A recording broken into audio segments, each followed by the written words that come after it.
जीवन जीने की शैली सनातन धर्म बताता है कैसी है। ऐसा नहीं कहता कि पंजाबियों को ऐसा जीना चाहिए, सिंधियों को, मारवाड़ियों को, ईसाइयों को। मनुष्य मात्र के लिए सनातन धर्म के द्वार खुले हैं, इसलिए हमारा हृदय नतमस्तक हो जाता है। व्यास जी भगवान ने 5 विकारों को महाशत्रु बताया और उन 5 विकारों से बचने के लिए उस देव पुरुष ने भागवत में उपाय भी बताया। श्री रामचंद्र जी लखन लाला को और सीता माता को वनवास के समय भी ऋषि मुनियों को खोज लेते और वहां सत्संग करते हैं। जो सत्संग नहीं करता वो कुसंग जरूर करता होगा, जो सत्कर्म नहीं करता वो कुकर्म जरूर करता होगा, जो भगवान को अपना नहीं मानता होगा तो नश्वर चीजों को अपना मानकर जरूर नाश की तबाही में जाता होगा।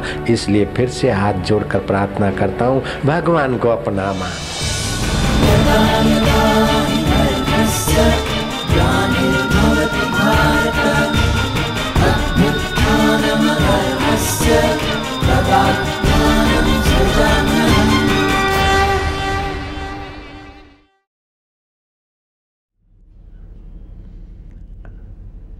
एक बार देव सभा में चर्चा चली कि सबसे अधिक क्रांतिकारी पुरुष, मनुष्य मात्र का हितैषी कौन ऋषि, कौन संत, कौन ज्ञानी, कौन त्यानी हुआ। और किसी ब्रह्मज्ञानी की, किसी त्यानी की, किसी जति की, जोगियों की बात चली। चलते चलते गड्डी चलते चलते पहुंची श्री कृष्ण के प्रशंसा के पावन पुष्पों के द्वार। सबसे ज्यादा ज्ञानी, आनंदित, गंदे से गंदा व्यक्ति, गंदे से गंदी वस्तु, गंदे से गंदा पशु पक्षी में भी श्री कृष्ण अच्छाई देख लेते और प्रसन्न रहते और उसकी अच्छाई को उभार कर उसका मार्गदर्शन करते तो लोग अच्छाई पे चलने लग जाते। एक देवता को शंका हुई कि कृष्ण गंदे से गंदे पशु पक्षी में अच्छाई क्या देख लेते होंगे, मैं परीक्षा लूंगा। कृष्ण जिस गली से गुजर रहे देवता कुत्ते का रूप लेकर वहां आकर सटा। कुत्ता ऐसा कि पूंछ कटी, घाव पड़े, कीड़े खदबदा रहे, मुंह फटा है, आंखें फटी है, मक्खियां भिनभिना रही, मार दुर्गंध। देवता अंदर सोचता कि देखे मेरी अच्छाई क्या देखते हैं। कई ग्वाल मित्र पसार हुए, नाग भौं चढ़ाते हुए। एक ग्वाल साथ में कृष्ण के गुजरा, बोले अभागा कुत्ता कितना पापी, ये अपने पाप का फल भुगत रहा है। हो दुर्गंध देखो, छू छू छू छू, इसके मुंह फटा है, आंखें फटी है, अभागा प्राणी। कृष्ण बोलते ऐसा करके अपना दिल और वाणी क्यों उद्वेग वाली करता है, उसके दांत चमक रहे, ये उसके पुण्य का फल देखकर तू आनंदित रह पागल, तू खिन्न क्यों होता है। मैं आपसे ये अर्ज करना चाहता हूं कि बहुओं की सासुओं के दांत नहीं तो और कुछ चमकता होगा, और बहुओं का चोटा नहीं तो और कुछ चमकता होगा, बेटे बेटियों का, पड़ोसियों का कुछ तो चमकता होगा। बूढ़ी सासू का ये तो चमत्कार है कि तेरे को पति देने वाला बालक उसने अपनी कुख में रखा, ये तो पता है तुझे। सासू में ये सद्गुण तो है, चाहे ऐसी है वैसी है, लेकिन तेरे पति की जननी है, ऐसा सोचकर उसके सद्गुण को देखकर बहुरानी तो अपना दिल ब्रॉड रख देवी बेटी। ननंद ऐसी है वैसी है, भाभी ऐसी है वैसी, लेकिन सारा छोड़ छाड़ के तुम्हारे घर आइए, ये तो उसके दांत चमक रहे हैं। दांत का मतलब कुछ न कुछ तो सद्गुण होगा। आपके बेटे बेटी कुटुंब में 1000 बुराइयां हैं, हमने मान लिया, लेकिन कोई न कोई इसमें सद्गुण होगा। आप उस बेटे को बेटी को कहो कि देखो तेरे में कितनी भारी अकल है, कितना भारी तेरे में सद्गुण है, ये तेरे में योग्यता है, ये तेरे में योग्यता है, ये योग्यता, वो आपका बनेगा। वो उसका उत्साह उभारो। बाद में कहो कि देखो ऐसी ऐसी गलतियां जब तुम करते हो ना तो सारी योग्यताओं पे पानी फिर जाता है और फिर हमें भी अच्छी नहीं लगती, आगे चल के तुमको भी तकलीफ दे। और मेरी बेटी होकर, मेरा बेटा होकर तू ऐसा रहे। बाप से माँ से बेटा बेटी सवाय होना चाहिए ना, होना चाहिए। हाँ भाग्य पे चुम्बन करता हूँ, तेरा भाग्य बदल। रोज सूर्य नारायण को अर्घ्य दे, और तुलसी के 5-7 पत्ते खा ले और दृढ़ संकल्प कर, आज से मैं पढ़ूंगा, आज से मैं झगड़े नहीं करूंगा, आज से मैं नेक इंसान बनूंगा। लेकिन मम्मी ऐसा हो जाता बेटा, हो जाता है तो फिसलते फिसलते चलने का भी तो सीखे थे। बचपन में सब दौड़ने थोड़े लगते पैदा होके, चलते चलते गिरते, चलते गिरते, चलते गिरते, अब तो दौड़ता है ना। ऐसे ही सद्गुणों में दौड़ेगा मेरा लाल, आए है। बेटा बेटी तो खुश हो जाएंगे, उसके बाप भी खुश हो जाएगा और माँ भी खुश हो जाएगी, घर में खुशी आ जाएगी। उद्वेग वाले तू तड़ाके की बात, दूसरों को टोटे चबाने की बजाय खीरखंड खिलाते हुए यात्रा कर तो आसानी होगी, उनका भी मंगल होगा, तुम्हारा भी। हम करते क्या कि इसकी भी खबर लूंगी।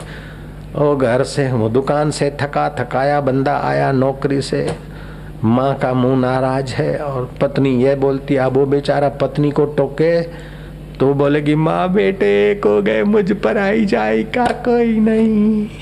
अब माँ को टोकता है तो माँ कहती कि वो औरत का गुलाम हो गया, 10-10 महीने कम वक्त को पेट में रखा, बाप नहीं है, बेटा औरत का हो गया, भगवान मेरे को मार दे, मैं क्या करूं। ओ माँ की बद्दुआ तेरे सिर चढ़ेगी। पत्नी कुछ कहे, माँ कुछ कहे, तुम उस समय क्या करो, एक लोटा पानी भरो, माँ के मुंह पे छांटो 4 चुल्लू, और औरत के अथवा जो कुटुंब में हो 4-4 चुल्लू छांटो, नारायण नारायण नारायण नारायण, अपने मुंह पे छांटो। ये तो संसार है, खटपट होती है आसक्ति मिटाने के लिए, स्नेह होता है विषाद मिटाने के लिए, ये भगवान की लीला है। चलो खाना पीना लाओ, फिर बात करेंगे। जय राम जी, हरि बोल। वो 2 लकड़ियां तो जल रही है और वो आप थका मांदा है और उनकी बातें सुनकर क्या करूं, मैं तो आता हूं वहां ऑफिस का प्रॉब्लम, दुकान का, धंधे का, कमाई खर्चे का, और यहाँ है तो घर में प्रॉब्लम, मैं तो मर गया, ये हो गया वो हो गया। तो तूने जलती हुई 2 लकड़ियों में तीसरा अपने को भी झोंक दिया, उद्वेग बढ़ जाएगा लाला। तू कृष्ण की सनातन बात मान ले और जीने का तरीका सीख ले तो देर सबेर सनातन सत्य को पालेगा। तुमने तो ये कहा था, परसों भी तुमने ये कहा था, तरसों ये क्या था, फलाना है। अरे जो बीत गई सो बीत गई, तकदीर का शिकवा कौन करे, जो तीर कमान से निकल गई उस तीर का पीछा कौन करे। गटर के ढक्कन खोलने से बदबू आती है, ऐसे एक दूसरे के दोष याद दिलाकर आप अपना भी हानि करते और सामने वाले की भी हानि करते। एक दूसरे के सद्गुण याद दिला के अपना भी उद्धार कीजिए, दूसरे का भी कीजिए। ये जीवन जीने की शैली सनातन धर्म बताता है कैसी है। ऐसा नहीं कहता कि पंजाबियों को ऐसा जीना चाहिए, सिंधियों को, मारवाड़ियों को, ईसाइयों को, मनुष्य मात्र के लिए सनातन धर्म के द्वार खुले हैं, इसलिए हमारा हृदय नतमस्तक हो जाता है। फिर भगवान 17वें अध्याय के 18वें श्लोक में बोलते हैं, मनः प्रसाद सौम्यत्वं, मनः प्रसाद सौम्यत्वं, मौनम आत्मविनिग्रह, मौनम आत्मविनिग्रह, भाव संशुद्धिर इत्येत, भाव संशुद्धिर इत्येत, तपो मानसम उच्यते, तपो मानसम उच्यते। मन की प्रसन्नता, सौम्य भाव, मननशीलता, मन का निग्रह और भावों की शुद्धि, यह मन संबंधी तपस्या है। 14वें श्लोक में भगवान ने कहा शरीर की तपस्या ऐसी ऐसी होती। 15वें श्लोक में भगवान ने कहा वाणी की तपस्या, उद्वेग रहित सार गर्भित शब्द, स्नेह युक्त शब्द, हित भरे शब्द, जप ध्यान करना, जप करना, ये वाणी की तपस्या है। मधुर बोलना, ये वाणी की तपस्या है। आप व्यवहार में है और मुझे लगता है कि आप शरीर की, वाणी की और मन की तपस्या के द्वारा परमात्मा सुख के धनी बन सकते हो। परमात्मा सुख के धनी बनने में 2 चीज चाहिए, एक तो चाहिए बुद्धि और दूसरी चाहिए श्रद्धा। कईयों में श्रद्धा होती है, समझ की थोड़ी कमी होती है। कईयों में समझ तो दुनिया भर की होती है, श्रद्धा नहीं होती। मुझे आप में दोनों दिख रहा है। घंटों भर आकर बैठते हुए श्रद्धा है और समझने की क्षमता भी है। तो इन 3 श्लोकों को गीता के अपना बना लो, आपका जीवन बहुत बहुत बहुत अभी जो उससे उन्नत होता जाएगा।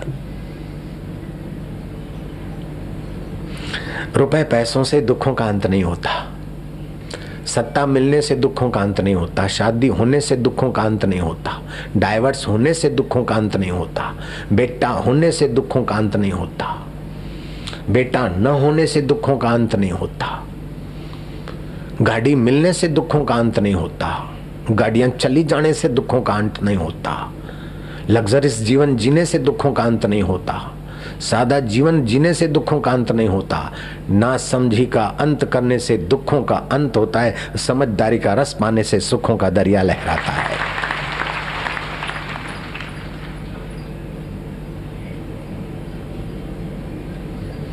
ये जो मैं बोल गया, मैं कहीं पढ़ने नहीं गया, मैं कहीं लिखने नहीं गया, लेकिन जो सनातन सत्य है उसमें गोता मार के जो बोले जाता है, नानक बोले सहज स्वभाव। कबीर जी ने बोला वो शास्त्र बन गया, रामकृष्ण बोले वो शास्त्र बन गया, तुकाराम ने अभंग गाए, महाराष्ट्र की यूनिवर्सिटी एमए के पाठ्य पुस्तक में पढ़ाए जाते थे। आप जितना जितना सनातन सत्य में ठहरोगे उतना उतना दिव्य ज्ञान तुम्हारे परब्रह्म परमात्मा से उभरेगा। कुछ लोग तो ऐसा करते हैं कि तप की जगह पर भी तप नाश कर देते हैं। हेलो, हाँ फलाना भाई,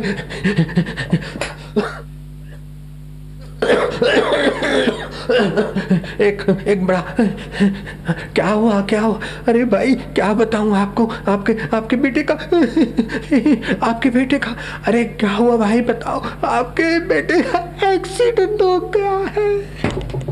अरे मूर्ख, उसको बेचारे को हार्ट फेल कर दिया, उसको गिरा दिया तूने ना। आपकी वाणी का उपयोग करो, मैसेज देने की कला सीखो। हेलो फलाना भाई, कैसे, जय जय, एक समाचार था, लेकिन आप हिम्मत करो तो मैं बताऊंगा। आपके तो 2 बेटे हैं, किसी किसी का तो एक आध बेटा होता है और एक्सीडेंट में चल जाता है। भगवान की दया है, आपका तो एक तो बेटा सुरक्षित अच्छा ही है, दूसरा बेटा भी, उसकी आंखें ठीक है, उसका पैर ठीक है, उसका सिर ठीक है, उसकी किडनी ठीक है, उसकी लीवर ठीक है। तो क्या हुआ क्या हुआ? अरे भाई आप इतने अधीर होते तो मैं क्या बताऊं। बड़े बड़े लोग दुनिया में आए और उनका सारा कुटुंब एक साथ एक्सीडेंटों में खप जाता है। भगवान की आपके ऊपर कृपा है और आप बुद्धिमान है, धीरजवान है, ऐसा समझ के मैं बताऊंगा। अगर आप धीरज छोड़ते तो मैं तो नहीं बताता भाई। अरे भाई बता दो ना, बता दें तो एक छोटी सी बात है कि आपके बेटा फलानी जगह से जा रहा था, जरा सा एक्सीडेंट हुआ है। एक्सीडेंट? अरे क्या घबराते हो, थोड़ा सा है, अभी ठीक है, ऐसी कोई बात नहीं, खाली उसके बाहें पैर में जरा सा फ्रैक्चर हुआ है और वो पाटापोटी से ठीक हो जाएगा, ऐसी कोई बात नहीं। आप और हम उसका उपाय करें, परेशान ना होए, ऐसी कृपा करें भैया। अच्छा आप हिम्मत रखेंगे, मेरे लायक कोई सेवा हो तो आज्ञा करेंगे। आपने नम्रता पूर्ण 2 वचन कहे और सार गर्भित उसको मैसेज दिया। आपने वाणी का तप कर दिया, उसको दुख से कि चोट से बचाने का पुण्य कर लिया। आपका अंतरात्मा संतुष्ट रहेगा। तेरी बहू तो ऐसा कह रही थी, तेरी सासू तो ऐसा कह रही थी, एक दूसरे के घर में जो आग लगी उसमें केरोसिन फूंकने के बजाय तू पानी छिटक कि तेरी बहू कुछ नहीं कह रही थी। ऐसा थोड़ा मन में आया, फिर भी कुल मिला के तुम्हारे लिए उसकी भावना अच्छी है, वो अच्छी। ऐसा करके जोड़ना सीखो, तोड़ना क्या।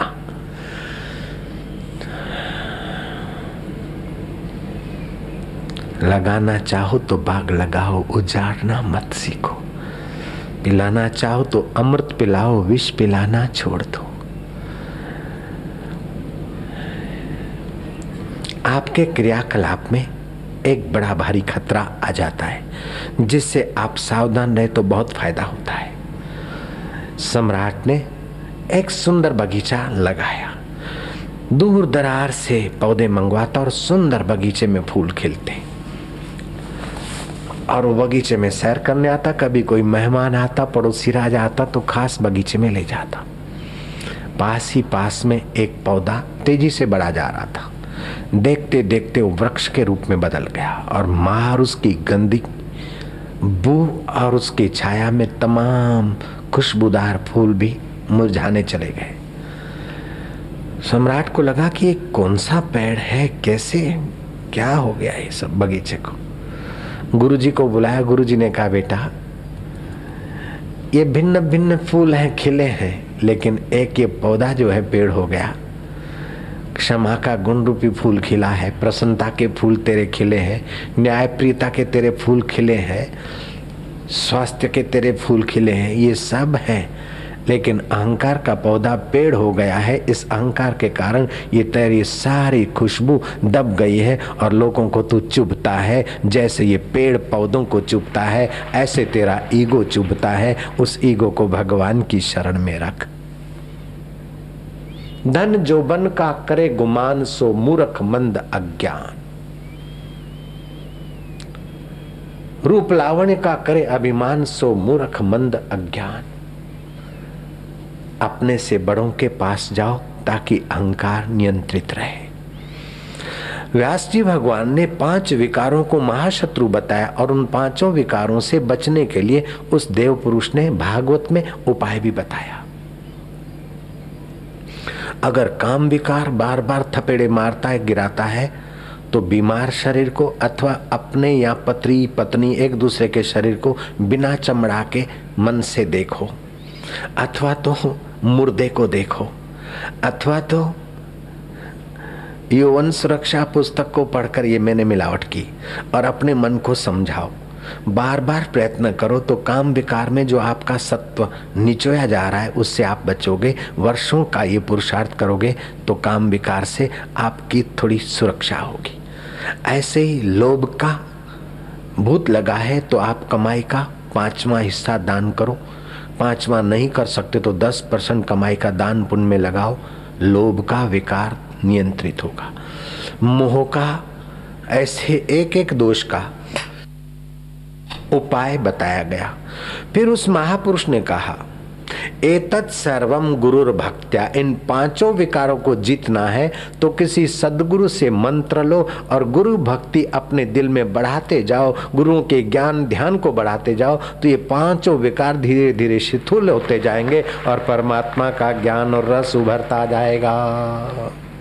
साध जना मिल हर जस गाइए।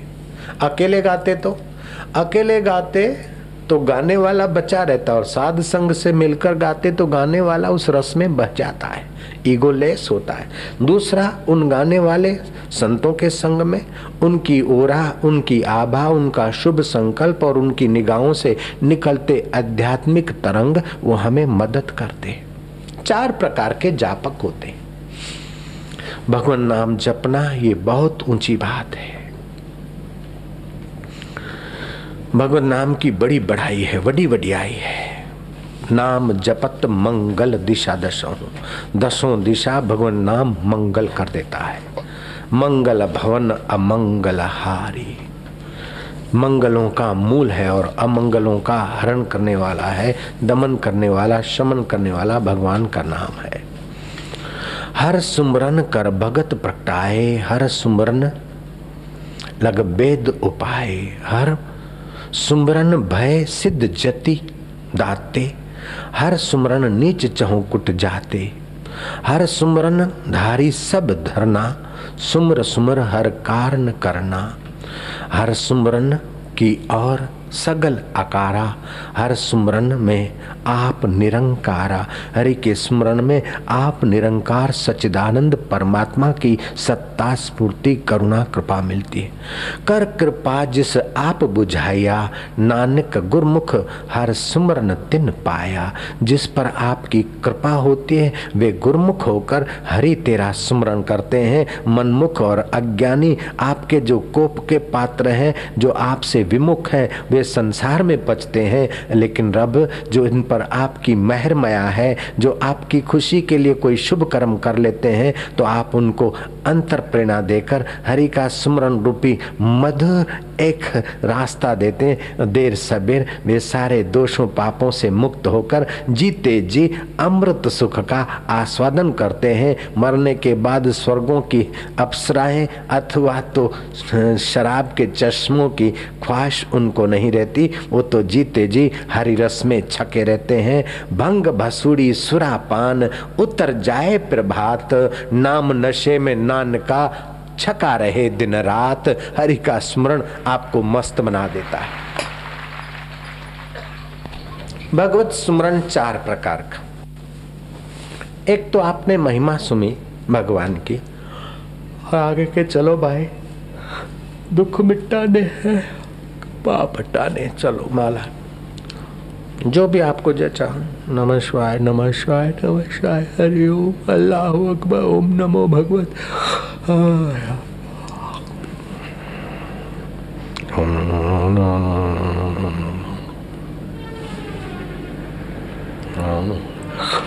वाहिगुरु वाहिगुरु सतनाम।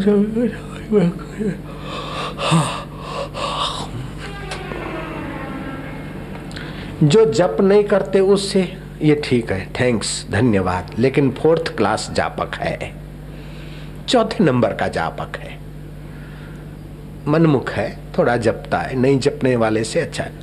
अला छकला पेली बबलीन बोलाव जे, हूँ माला कर आऊ छो। अला चिकुड़ा पेलो छकलो क्या गजो जे जरा पेल एक गलबा पेली चा जो ठंडी था पेली माखियो पड़ी है, हूँ जरा माला करूँ छो।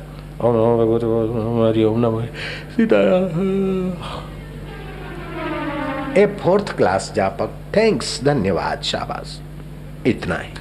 उससे उत्तम है 3rd क्लास जापक। किसी संत महापुरुष से अपनी योग्यता का, अपने जन्म जन्मांतर के संस्कारों का अपने को तो पता नहीं, और हमारा मन कैसे उन्नत हो ये हम रहस्य जानते तो आज तक मुक्त हो जाते।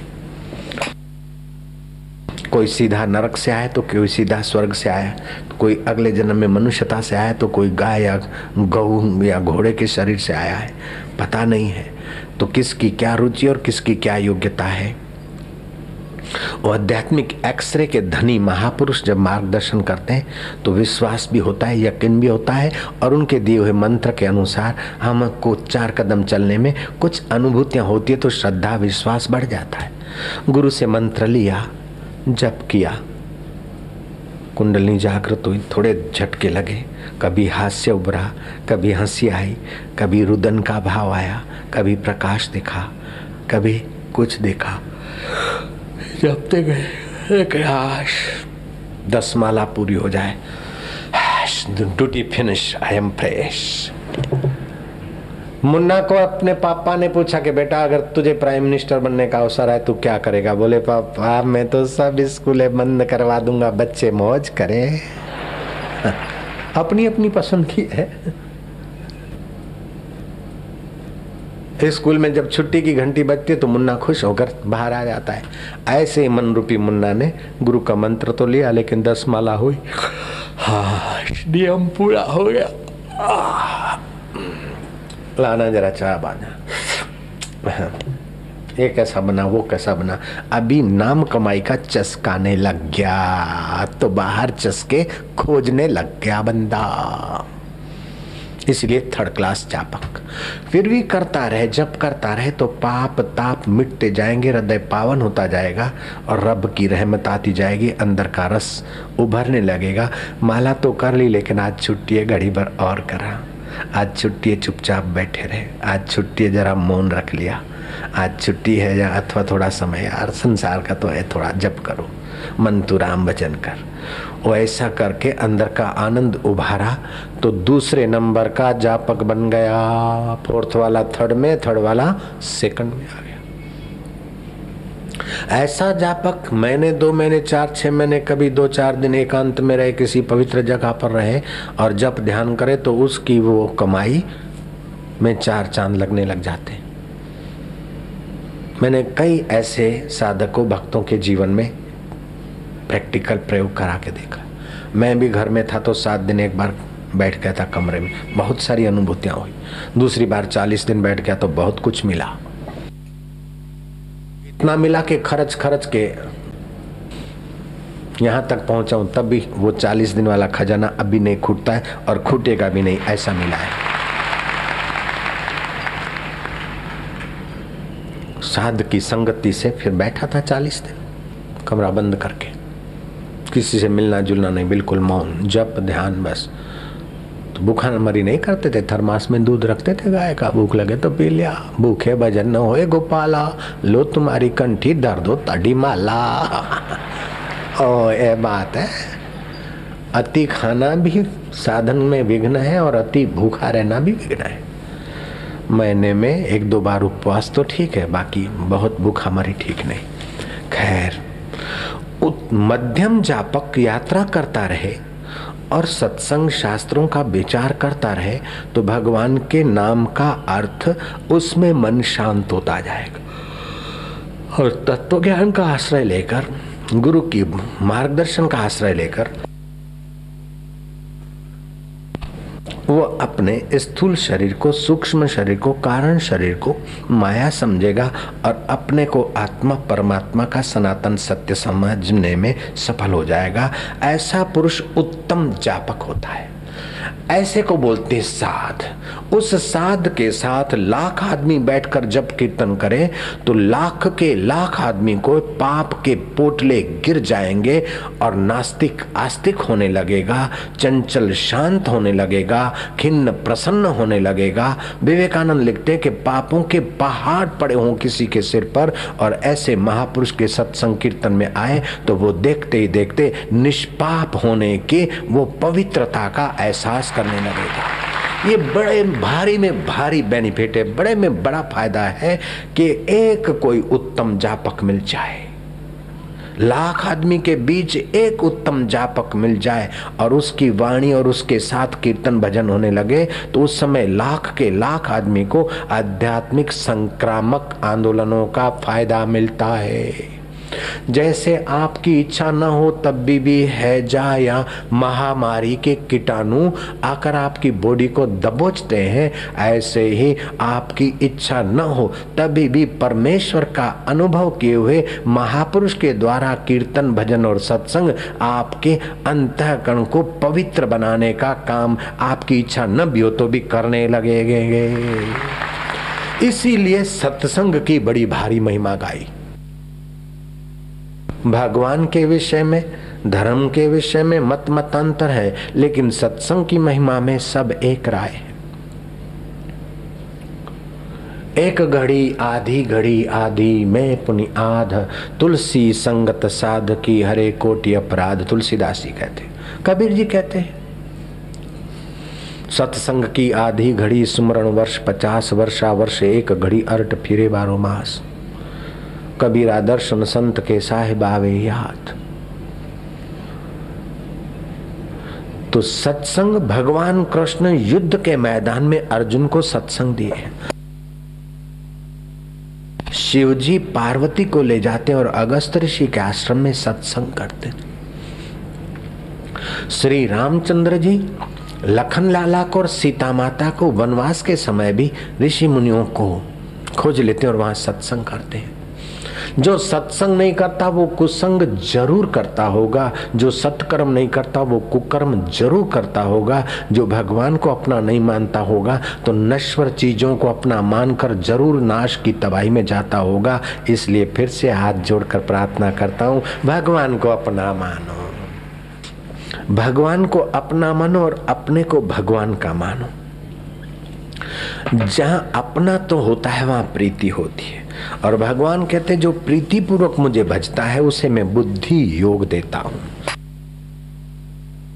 बुद्धि तो बैरिस्टरों, वकीलों और व्यापारियों के पास होती है। मैं तो ये कहने को राजी हूं कि मच्छर और खटमल के पास भी बुद्धि होती है पेट भरने की। मच्छर मेरी दाढ़ी पे कभी नहीं बैठता, उतनी अक्कल उसको भी है कि यहाँ बोरिंग नहीं होता है, इम्पॉसिबल हेयर पोरिंग। बच्चा पैदा करना मच्छर को भी आता है और अपना पेट भरने की बुद्धि मच्छर के पास भी है। कोई स्कूल कॉलेज की जरूरत नहीं पड़ती उसको। पेट भरना और संतान को जन्म देना ये तो सभी के पास बुद्धि है। और किसी का धन हरना या मन हरना, ये तो नर्तक नर्तकियां और वैश्या भी चतुर है। लेकिन भगवान कहते, वेद कहता है सर्वस्तरति दुर्गाणी, वेद कहता है हम सब अपने अपने खाबोचे से, अपने अपनी संकीर्णता से, अपने अपने कल्पना के दुर्ग से बाहर आए। सर्वस्तरति दुर्गाणी सर्वो भद्राणी पश्यतु, हम सब एक दूसरे का मंगल देखें, एक दूसरे का मंगल चाहे। सर्व सद्बुद्धि मापनोतु, हम सबको सद्बुद्धि प्राप्त हो, सत्य को पाने की, सत्य को खोजने की, सत्य में सच्चे सुख में प्रतिष्ठित होने वाली बुद्धि। नकली सुख में तो भटकने वाली बुद्धि तो सबके पास है, कुत्ते घोड़े गधे के पास भी है, लेकिन सत्य में शाश्वत सुख में टिकने वाली बुद्धि। सर्वस्तु नंदतु, हम सब एक दूसरे को आध्यात्मिक रास्ते मददरूप हों। भगवान तू हमें ऐसी सद्बुद्धि दे। तो ये तीसरा श्लोक भगवान कहते हैं, मन प्रसाद सौम्यत्वम, मन प्रसाद सौम्यत्वम, मौनम आत्मविनिग्रह, मौनम आत्मविनिग्रह, भाव संशुद्धिरित्येत, भाव संशुद्धिरित्येत, तप मानसम उच्यते, तप मानसम उच्यते। मन प्रसन्न रखें, सौम्य भाव का आश्रय ले, सद्गुणों का बार बार मनन करें, घर में, कुटुंब में, परिवार में न्याय के अनुसार व्यवहार करें, प्रसन्नता होगी। सुबह शाम परमात्मा का ध्यान करें, प्राणायाम करें, प्रसन्नता होगी। मन इधर उधर जाए तो मन को समझा दो कि अभी भजन का टाइम है। जैसे सिंधी साईं ने अपने मन को समझाया। सिंधी साईं से 100 रुपया कोई ले गया, 47 के पहले की बात है। उस समय का 100 रुपया अभी 4000 से ज्यादा है। 78 रुपए 1 तोला सोना मिलता था। वो डामेज व्यक्ति 100 रुपया तो नहीं देता था। सिंधी ने कहा, भाई तू ब्याज मत दे, जरा गुंडा आदमी था, तू खाली 100 रुपया लौटा दे। उसने गुंडे ने कहा कि देख सिंधी, मेरी बात मानो तो मैं तुमको पैसे दूंगा। बोले भाई तेरी एक बात नहीं 4 मानो, तू पैसे देने के? हाँ बोल। बोले पैसे तो मैं दूंगा, लेकिन मेरी बात है, मेरी शर्त मानो। बोले भाई बता तेरी शर्त। बोलता है सिंधी साईं 100 की कर दे 60। सिंधी ने कहा थैंक यू, कर दी, चलो। बोले आधा कर दो काट। सिंधी बोलता है क्या और भी ठहरो, 100 की कर दो 60, आधा कर दो काट। 10 देंगे, 10 छुड़ाएंगे, 10 के जोड़ेंगे हाथ। तो अभी क्या दिया? बोले बस समझ जाओ, 100 की कर दो 60, 60 आधा कर दो काट, 10 देंगे, 10 छुड़ाएंगे, 10 के जोड़ेंगे हाथ। ऐसे मन 100 ख्वाब देखे, 100 कल्पना करे। मन को बोले अरे मेरे मना 100 इच्छाओं की कर दे 60, आधा कर दे काट। 10 इच्छाएं पूरी करेंगे, 10 छुड़ाएंगे और 10 के हाथ जोड़ेंगे। अभी तो रब में, ईश्वर में तू रंगने दे अपने मन को। हम जो मन नहीं लगता कि पंजों के बल से थोड़ा 2 घूंट पानी पी के जंप किया, श्वासोश्वास की रिदम बदलेगी, मन की चंचलता थोड़ी कम होगी। बैठ गए, श्वास अंदर गया, शांति, बाहर आया गिनती। 50 की गिनती करवाऊंगा तुझे, गलती करेगा तो फिर से, समझे? एक बार विफल होते तो फिर से 2-4 बार फिर से कराओ।